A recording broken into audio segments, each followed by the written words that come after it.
perfectly demonstrating it. Okay, so you see where he puts his weight right there on his left front foot.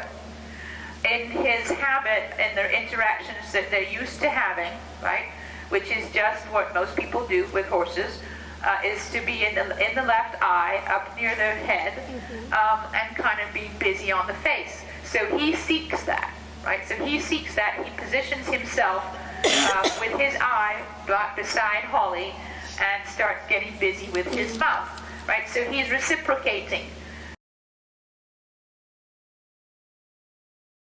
And if you also add into that hand feeding, then you've got a horse that is then hunting for your pockets and things like that as well, right until you don't want them doing that because you just want to stand there. So then what happens? He makes the approach, and then the horse gets a little one of these in the nose, like, well, get off me.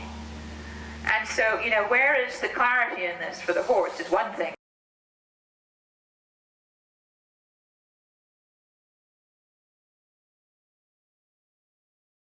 You would prefer to do.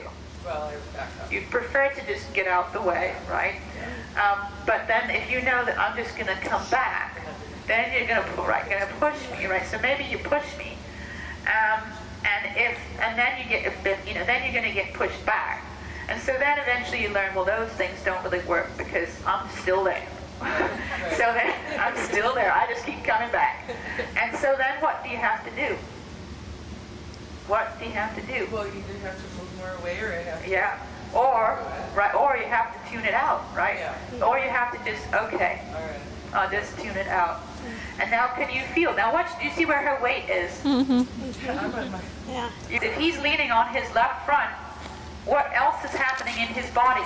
He's also got less weight than would be optimal on his right hind.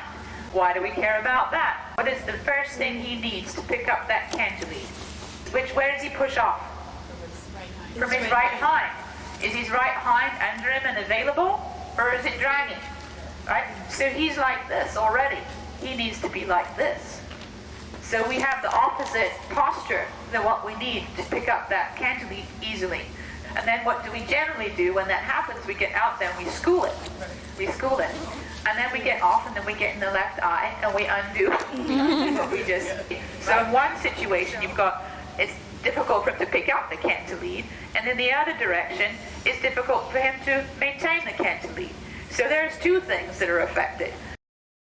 And so we work quite a bit with the diagonals in that sense. And we also started to work with releasing the shoulders,